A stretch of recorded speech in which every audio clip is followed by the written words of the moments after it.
Okay, today myself Aprupa Guho. Today I have to discuss on polycyclic hydrocarbon. So today I have to discuss on naphthalene derivatives. Okay, already I discussed previously about naphthalene, but today I have to discuss on naphthalene derivative. तो myself Aprupa Guho, आज हम क्या शुरू करेंगे? आज हम naphthalene derivative को लेकर पढ़ेंगे. ठीक है, पिछले दिन हम लोग ऑलरेडी नैप्थलीन को लेकर एक डिटेल्स में एक बहुत कुछ जाना है. नैप्थलीन का इलेक्ट्रोफिलिक सब्स्टिट्यूशन रिएक्शन, नैप्थलीन का रिएक्शन, नैप्थलीन का प्रिपरेशन, एक्सट्रैक्शन, बहुत कुछ हम लोग जाना है.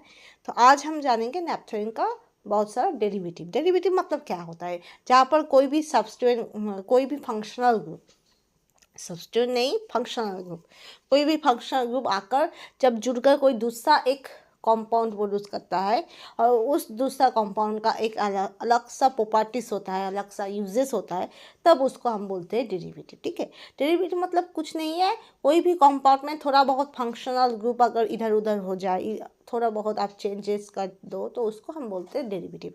मतलब एक्चुअली नैप्थलीन से ही वो चीज़ प्रोड्यूस हुआ है, पर वहाँ पर कोई कुछ अलग सा फंक्शनल ग्रुप एडिट या फिर चेंजेस मॉडिफाई है. ठीक है, so first one there you see that is alpha naphthalene.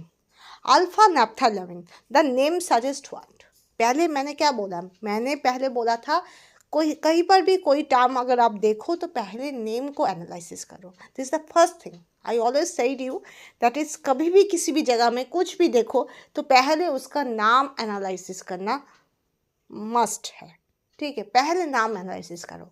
नैप्थाइलमीन मतलब नैप्थाइल मीन्स वहाँ पर नैप्थाइलिन का कोई कुछ होगा. एमिन मतलब वहाँ पर एमिन ग्रुप होगा, एमिन फंक्शनल ग्रुप होगा. और अल्फा मतलब अल्फा पोजीशन में मोस्ट प्रोबेबली एमिन जुड़ेगा. ठीक है, तो मतलब हो गया, उसको हम क्या बोलेंगे? अल्फा नैप्थाइलमीन. देखो अल्फा पोजीशन में एमिन ग्रुप जुड़ा हुआ है. तो इसको हम कैसे प्रिपेयर कर सकते हैं? How we can prepare? तो first you have to take this naphthalene.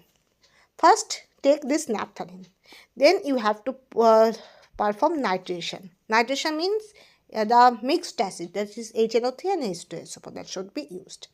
ये जो H2SO4 है वो HNO3 से क्या प्रोड्यूस करता है? NO2 प्लस प्रोड्यूस करता है, जो आपका इलेक्ट्रोफाइल की तरह बिहेव करता है.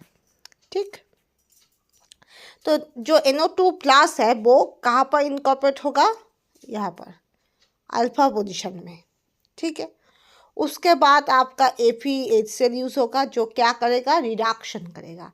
FeHCl are use basically to perform reduction, in which FeHCl that should be used to make reduction, it must be used to reduce NO2 to NH2. Nitro से amine produce करता है by reduction on Fe और HCl. Okay, so NO2 convert into NH2, so ultimately this alpha naphthalamine that should be produced. Okay, right? Okay, next. Again the second procedure, that is called alpha naphthol. What is a alpha naphthol? इसको हम क्या बोलते हैं?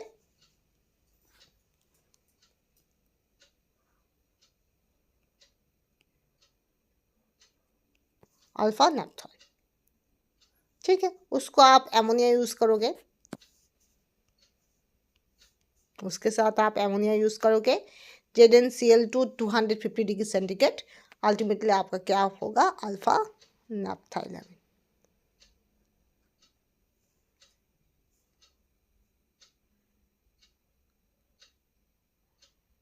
लामीन.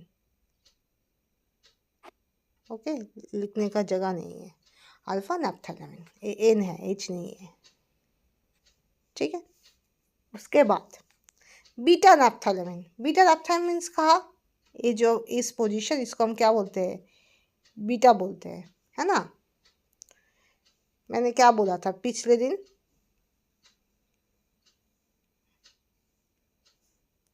ये जो top में और bottom में ये दो पोजीशन अल्फा होता है, और दोनों साइड में जो दो दो करके 4 पोजीशन होता है उसको हम क्या बोलते हैं? बीटा बोलते हैं. तो बीटा 4 होता है, जो दो साइड में मतलब लेफ्ट साइड और राइट साइड में दो दो करके बीटा पोजीशन होता है और टॉप और बॉटम में दो दो करके अल्फा पोजीशन होता है, ठीक है। Okay, so first you have to take this beta naphthol, इसको हम बोलते हैं बीटा नैप्थोल। उसके बाद क्या यूज़ होगा, आपका एमोनिया यूज़ होगा। HSO3 माइनस का रोल क्या होगा, वो इक्विलिब्रियम मेंटेन करेगा, ठीक है। उसके बाद क्या प्रोड्यूस होगा, बीटा नैप्थाइलामीन। क्या प्रोड्यूस होगा, beta naphthylamine. Okay, next one naphthol. Naphthol तो समझ ही गए हो, नैप्थोल मतलब OH, naphthol means what, naphthalene रहेगा, ऑल मीन्स OH, ठीक है। अब वो जो नैप्थोल होगा वो नैप्थोल दो टाइप का होगा, एक अल्फा पोजीशन में OH हो सकता है, एक बीटा पोजीशन में OH हो सकता है। अगर अल्फा पोजीशन में OH हो उसको हम क्या बोलेंगे, अल्फा नैप्थोल। अगर बीटा पोजीशन में OH हो तो उसको हम बोलेंगे beta naphthol. Okay, so naphthol indicate what, that is naphthalene and all means OH should be there. Okay, if OH present in the naphthalene ring at alpha position, that is called alpha naphthol. If OH situated in beta position, that is called beta naphthol. Okay, there must be naphthol are basically two types, alpha naphthol and beta naphthol, depending upon in which position OH is attached. Okay, similar thing can be happen for the case of naphthylamine, that is NH2, that should be attached maybe in the alpha position, maybe in the beta position, depending upon in which position NH2 is attached, that we can get this naphthylamine in two types, that is alpha and beta. If alpha position NH2 is present, that is called alpha naphthylamine. If beta position NH2 is attached, that should be called beta naphthylamine. Okay, so there must be position matters. Okay, because in benzene there must be all carbon are equivalent or hydrogen are equivalent and all the position are equivalent, but here naphthalene they are all position are not equivalent. There must be two positions are there, alpha and beta position. Alpha position, that means top and bottom, these two four position, and the dono side mein, that is left and right, these positions are called beta position. Alpha position are top and bottom, this top and bottom there must be alpha position, and left and right there must be beta position. Okay, this alpha and beta position are not similar because their chemical environment that is not same. Okay, so first process there must be first this alpha sulfonic acid, naphthalene sulfonic acid. This is called alpha naphthalene sulfonic acid. What is called alpha naphthalene sulfonic acid? Okay, that should be, we have to take base sodium hydroxide NaOH। क्या करेगा, hydrogen का abstract करेगा, ठीक है। OH minus क्या करेगा, hydrogen का abstract करेगा, एब्स्ट्रैक्ट करके यहाँ पर SO3 माइनस और Na प्लस प्रोड्यूस करेगा, ठीक, plus and Na plus produce करेगा। अब हम क्या यूज़ करेंगे, सॉलिड NaOH यूज़ करेंगे एंड 300 डिग्री सेंटीग्रेड। सॉलिड क्यों बोला गया है बोलो, एक होता है अगर आप कभी भी ऑर्गेनिक केमिस्ट्री में आप NaOH का कोई भी कुछ अगर बनाया या फिर कोई भी प्रैक्टिकल किया है, आप देखोगे NaOH और KOH का पैलेट होता है सॉलिड। NaOH का जो होता है वो वाइट कलर का बहुत ही सुंदर सा क्या होता है, पैलेट के जैसा सॉलिड चीज़ होता है, ठीक है। तो उसको जब सॉल्यूशन बनाते हैं तो वो एक कुछ ग्राम वेट करके उसके बाद अमाउंट, जितना अमाउंट पानी लगना चाहिए उतना अमाउंट पानी डालकर अच्छे से डिज़ोल्व करके हम लोग NaOH का सॉल्यूशन बनाते हैं, उसके बाद ज़्यादातर केस में यूज़ करते हैं। पर यहाँ पर बोला गया है normally we not taken this solid NaOH pellets. Normally हम लोग सॉलिड NaOH पैलेट यूज़ नहीं करते, हम लोग ज़्यादातर केस में सॉल्यूशन यूज़ करते हैं, ठीक है। तो यहाँ पर इसलिए स्पेसिफिकली सॉलिड बोला गया है, यहाँ पर बोला गया है कि इस रिएक्शन में आपको सॉलिड NaOH यूज़ करना है और वो भी टेम्परेचर 300 डिग्री सेंटीग्रेड, ठीक है। तो क्या प्रोड्यूस होगा, SO3 बाहर आ जाएगा एंड दिस नैप्थलीन, इसको क्या बोला जाता है, आई थिंक बेंजीन को तो बोला जाता है फेनॉक्साइड, मुझे पता नहीं, sodium salt of naphthenoxide, I think this type of name होगा, मुझे अब याद नहीं आ रहा है। तो ऐसा आपका सॉल्ट प्रोड्यूस होगा, ठीक है। उसके बाद जब भी आप एस्थियो प्लस दोगे, ठीक है। एस्थियो प्लस मतलब वहाँ पर भी कोई एसिड और कोई पानी का एक कुछ अगर आपका सोर्स हो जाए, या फिर पानी है पर वहाँ पर एक्स्ट्रा H प्लस सोर्स है, तो इस जो वर्कअप होता है HCO प्लस का, वहाँ पर क्या होगा, जो O माइनस Na प्लस होगा वहाँ पर आपका O माइनस क्या करेगा, एक्स्ट्रा H प्लस को एब्स्ट्रैक्ट कर देगा, ठीक है। This O minus abstract this extra proton, okay. ऐसा भी होता है ना, आपका ऐसा कुछ सॉल्यूशन दिया गया है जहाँ पर H प्लस है, या फिर ऐसा कोई वाटर है जहाँ पर आपका एसिड है, थोड़ा बहुत वीक एसिड ही हो पर एसिड है, पर सबसे बड़ा बात है आपका H प्लस का सोर्स होना चाहिए, ठीक है।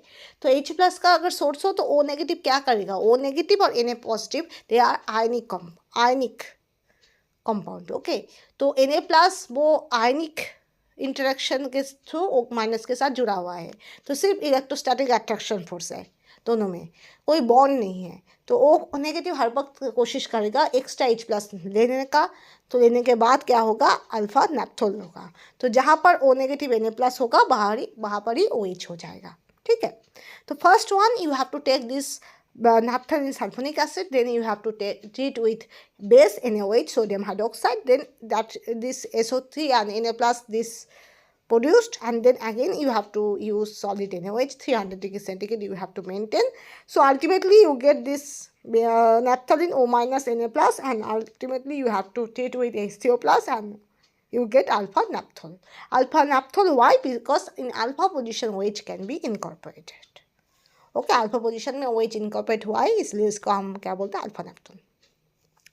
Next one you have to use for beta naphthol, उसके लिए आप यूज़ करोगे beta sulphonic acid, naphthalene beta naphthalene sulphonic acid, ठीक है।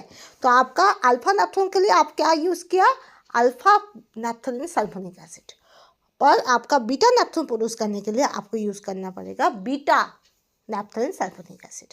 तो वहाँ पर भी सेम प्रोसीजर, NaOH ही यूज़ करोगे, SO3 Na plus SO3 minus ही प्रोड्यूस होगा, उसके बाद solid NaOH 300 degree centigrade O negative Na plus होगा, उसके बाद H3O प्लस ट्रीटमेंट होगा, बीटा नैप्थोल होगा, सेम प्रोसीजर, सिर्फ सब्सटेंस अलग करना है, ठीक।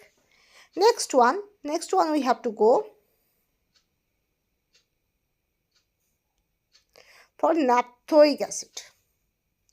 नैप्थोइक एसिड मतलब क्या होता है, वहाँ पर भी अल्फा और बीटा दो टाइप का नैप्थोइक एसिड होता है। अगर अल्फा पोजीशन में COOH हो तो उसका हम बोलते हैं अल्फा नैप्थोइक एसिड, अगर बीटा पोजीशन में COOH हो तो उसका हम बोलेंगे बीटा नैप्थोइक एसिड। कैसे प्रोड्यूस करना है, यहाँ पर सिर्फ कुछ नहीं, आपको जो COCH3 वाला ए सब्सटेंट को लेकर आपको यूज़ करना है, ठीक है, बेंजीन COCH3, उसको यूज़ करके यहाँ पर COCH3 कहाँ पर है, अल्फा पोजीशन में है, तो वहाँ पर NaOH I2 यूज़ होगा, उसके बाद आपका HCO प्लस यूज़ होगा, तो उसके बाद क्या होगा, जो COCH3 है वो क्या हो जाएगा, COOH में कन्वर्ट हो जाएगा। यहाँ पर भी बीटा पोजीशन में COCH3 है, तो beta position obviously beta position में COOH इनकॉर्पोरेट होगा, तो वहाँ पर NaOH और I2 और HCO प्लस आपको देना है, तो यहाँ पर आपका COOH बीटा पोजीशन में आ जाएगा। तो जहाँ पर जो सब्सटेंट है वो सब्सटेंट आपका रिएक्शन में पार्टिसिपेट करके वहाँ पर ही आपका COOH आ जाएगा, ठीक, okay. Last reaction that is beta hello naphthalene और बीटा साइनो नैप्थलीन। कैसे होता है, पहले आपको नैप्थालेमिन प्रोड्यूस करना है, अगर अल्फा हो तो अल्फा पोजीशन में X और CN होगा, अगर बीटा पोजीशन में होना चाहे तो बीटा नैप्थालेमिन लेना पड़ेगा। अगर ये जो CN है ये अगर आपका अल्फा पोजीशन में होना था, ठीक है, या फिर आपका ये जो चीज़ है ये भी अल्फा पोजीशन में होना था, तो आपको यहाँ पर अल्फा नैप्थालेमिन लेना पड़ेगा। क्या लेना पड़ेगा, अल्फा नैप्थालेमिन, ठीक है, अल्फा नैप्थालेमिन लेना पड़ेगा, ठीक है। पर यहाँ पर बीटा साइनो नैप्थलीन और बीटा हेलो नैप्थलीन बोला गया है, तो इसलिए बीटा नैप्थालेमिन लेना पड़ेगा। उसके बाद हर चीज़ सेम होगा, ठीक है, याद रखना, अगर आपका अल्फा पोजीशन में CN होना चाहिए तो अल्फा नैप्थालेमिन लेना है, अगर बीटा पोजीशन में CN होना चाहिए तो आपको बीटा नैप्थालेमिन लेना है। सिमिलरली अगर आपका अल्फा हेलो नैप्थलीन प्रोड्यूस करना है तो आपको अल्फा नैप्थालेमिन यूज़ करना है, अगर आपका बीटा हेलोनैप्थेलिन प्रोड्यूस करना है तो आपको बीटा नैप्थेलिन यूज़ करना है। बाकी सब रिएक्शन स्टेप्स सेम है, ठीक है, ओके। तो HX और एक्वास NNO3, ये जो HX और एक्वास NNO3 और X क्या हो सकता है, Cl हो सकता है, Br हो सकता है, मतलब HCl आप यूज़ कर सकते हो, कभी कभार आप HBr भी यूज़ कर सकते हो। ज़्यादातर केस में प्रैक्टिकल जो लेबोरेटरी होता है छोटा मोटा, वहाँ पर आपका HBr नहीं मिलता है, HCl तो मिलता है, इसलिए ज़्यादातर केस में ये जो हेलो जो होता है, हेलो जो कॉम्प्लेक्स होता है, हेलो बीटा हेलोनैप्थेलिन होता है, वो ज़्यादातर केस में बीटा क्लोरोनैप्थेलिन प्रोड्यूस हो जाता है, क्योंकि availability of HCl is more in most of the laboratory, so ultimately in that procedure they are mostly beta chloromethylene are produced. But if you give HBr rather than HCl, so there must be obviously beta bromonaphthalene can be produced, okay. और next one, अगर आप ये जो ये चीज़ है ये produce करने के बाद एजो कंपाउंड प्रोड्यूस करने के बाद अगर आप KCN या फिर CuCN आप यूज़ करो तो तब क्या होगा, N2 बाहर आ जाएगा, X भी बाहर आ जाएगा, उसके जगह में CN इनकॉर्पोरेट हो जाएगा, बीटा सायानोनैप्थेलिन प्रोड्यूस हो जाएगा, ठीक है, राइट। तो फर्स्ट आपको क्या करना है, एजो प्रोड्यूस करना है, एजो कंपाउंड प्रोड्यूस करना है। कैसे, आपका इन सिटू रिएक्शन होगा। जो HX और NNA2 का जो केस आप देखते हो वो इन सिटू रिएक्शन होता है, ठीक है। इन सिटू वो आपका एक्वास NNO2 और HX रिएक्शन करने के बाद एजो प्रोड्यूस करता है, N2 प्लस प्रोड्यूस करता है। अब HX के साथ X जो होगा वो X आपका X माइनस के थ्रू N2 प्लस को स्टेबिलाइज करता है through electrostatic attraction force, okay. तो अगर आपका Cl हो तो N2 प्लस Cl माइनस होगा, अगर HBr हो तो N2 प्लस Br माइनस होगा, ठीक है। ज़्यादातर केस में आपका HBr और HCl यूज़ होता है, HF यूज़ नहीं होता है, HI नहीं यूज़ होता है, ठीक है।